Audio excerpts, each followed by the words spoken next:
یہ hidden messages ہمارے دماغ کو کیسے اثر انداز کرتی ہے۔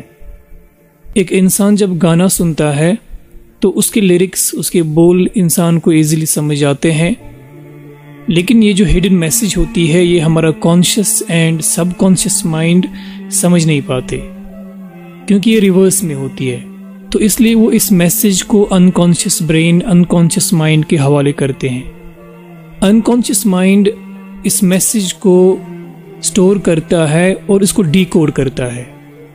جب انسان بار بار یہ گانے سنتا ہے تو یہ میسیج بار بار ہمارے انکانشیس برین میں جاتی ہے، ہمارا انکانشیس برین اس کو ڈی کوڈ کرتا ہے اور ایک وقت پہ وہ اس کو ایز اے فیکٹ ایکسیپٹ کرتا ہے اور انسان کو انکانشیسلی اس میسیج پہ، ان میسیجز پہ عمل کرنے کے لیے مجبور کرتا ہے۔ تو انسان پھر اس میسیج پہ عمل کرتا ہے اور نہ چاہتے ہوئے بھی کرتا ہے۔ اس کی کئی مثالیں ہیں، آپ نے کئی واقعات سنے ہوں گے کہ یورپ میں ایک بندہ گیا، اس نے اندھا دھند فائرنگ کی اسکول میں جا کے بچوں پہ، اس کو جب پکڑا گیا اور اس سے پوچھا گیا کہ تم نے ایسا کیوں کیا، تو اس نے کہا کہ I have no idea, I don't know میں نے کیوں کیا ایسا۔ اسی طرح جو پہلی ویڈیو میں نے بولا تھا کہ وہ دو بھائیوں کا واقعہ، ان کے ساتھ بھی ایسا ہی ہوا۔ ان میں جو ایک سروائیول تھا اس کا بھی سٹیٹمنٹ پھر یہی آیا کہ it was like we were programmed and we had no option, ہمارے پاس کوئی آپشن ہی نہیں تھی، ہمیں سمجھ نہیں آ رہا تھا، ہمیں جیسے کوئی پروگرام کر رہا تھا، ہمیں کوئی جیسے یہ انہیں چلا رہا تھا، مجبور کر رہا تھا۔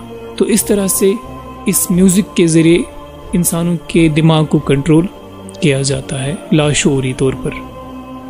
قرآن میں اللہ سبحانہ و تعالیٰ فرماتے ہیں وَمِنَ النَّاسِ مَن يَشْتَرِي لَهْوَ الْحَدِيثِ لِيُضِلَّ عَن سَبِيلِ اللَّهِ بِغَيْرِ عِلْمٍ، کہ کچھ لوگ ایسے ہیں جو لہو الحدیث، مفسرین نے اس کے بارے میں کہا کہ لہو الحدیث کے معنی ہے میوزیکل انسٹرومنٹس، اور بھی مطلب وہ فضول باتیں وغیرہ وغیرہ، فضول چیزیں وہ بھی اس میں آتی ہیں، میوزیکل انسٹرومنٹس، گانے باجے وغیرہ کی ساری چیزیں اس میں آتی ہیں۔ اللہ سبحانہ و تعالیٰ فرماتے ہیں کہ کچھ لوگ ایسے ہیں کہ جو ان کا کاروبار کرتے ہیں، ان میوزیکل انسٹرومنٹس اور باقی فضول اور لگو چیزوں کا کاروبار کرتے ہیں، اور اس طرح سے کیا کرتے ہیں لیضل عن سبیل اللہ، اللہ کی راہ سے لوگوں کو گمراہ کرتے ہیں۔ کس طرح؟ بغیر علم، یعنی ان کو اس بات کی سمجھ بھی نہیں ہوتی ہے، نہ لوگوں کو سمجھ آ رہا ہوتا ہے، نہ انہیں خود ان بجانے والوں کو سمجھ آ رہا ہوتا ہے۔ ہم دیکھتے ہیں کہ جو میوزک کا زیادہ تر شوقین ہوتا ہے اس کو نماز میں دل نہیں لگتا، مسجد کی طرف اس کا رخ نہیں ہوتا، قرآن کی تلاوت نہیں کرتا وہ۔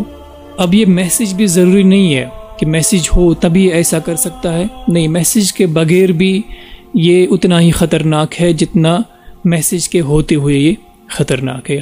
ہمیں شاید 8th یا 9th میں ایک لیسن پڑھایا گیا تھا انگلش میں، دا پائیڈ پائپر آف ہیملین، کچھ اس کے بارے میں کچھ کہتے ہیں کہ that was a true story, وہ اصل میں ایک ٹرو اسٹوری ہے، وہ ایک فرضی کہانی نہیں ہے۔ بہرحال جو بھی ہے، لیکن اس میں جو میسیج ہے نا وہ ریسنٹلی مجھے سمجھ آ گئی، تب تو مجھے سمجھ نہیں آئی تھی۔ وہ اسٹوری کچھ اس طرح سے ہے کہ ایک گاؤں ہوتا ہے، اس میں بہت سارے چوہے ہوتے ہیں اور اس سے وہ بہت زیادہ پریشان ہو گئے ہوتے ہیں، اور فصلوں کو تباہ کر رہے ہوتے ہیں، ہر طرف سے صرف چوہے نظر آ رہے ہوتے ہیں۔ ایک دن وہاں سے ایک آدمی، ایک اجنبی انسان آتا ہے وہاں سے، ایک بلیک لمبا سا کوٹ لگا کے، ایک بلیک ہیٹ لگا کے، اور اس کے ہاتھ میں ایک بانسری ہوتی ہے۔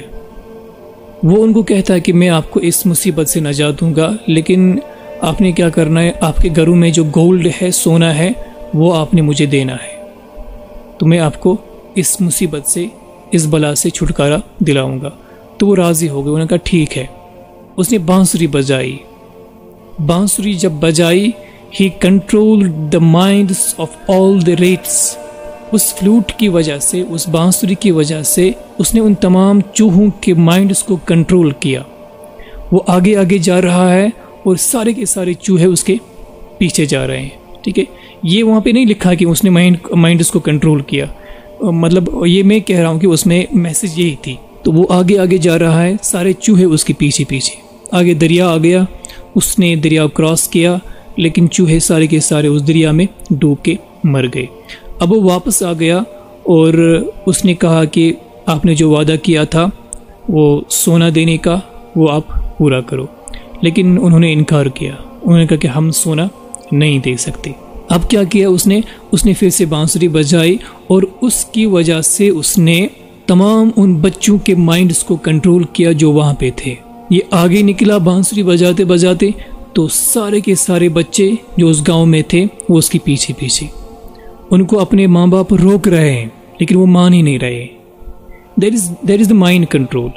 یہی آج کل ہو رہا ہے، ٹھیک ہے، اس میوزک سے، اور صرف میوزک سے نہیں، باقی اور بھی چیزیں ہیں بہت ساری، تو ان چیزوں سے انسان کے مائنڈ کو کنٹرول کیا جا رہا ہے اور لوگ بے بس ہو رہے ہیں۔ تو اس لیے یہ بہت ہی خطرناک چیزیں ہیں، پتہ نہیں یہ باتیں لوگوں کو سمجھ کیوں نہیں آ رہی ہے۔ اور جب کسی کو کہا جاتا ہے وہ کہتا ہے کیا دکیانوسی باتیں کر رہے ہو، ماڈرن زمانہ ہے، ٹھیک ہے، تو یہی ماڈرنٹی پھر ڈوب کے لے جاتی ہے۔ تباہی و بربادی ہو ایسے ماڈرنٹی پہ جو انسان کو اپنے دین سے، اپنے قرآن سے، اپنے اللہ سے، اپنے رسول سے دور کرے۔ ہمیں نہیں چاہیے ایسی ماڈرنٹی، اس لیے اپنے آپ کو اور اپنے بچوں کو اس خطرناک بلا سے دور رکھیں۔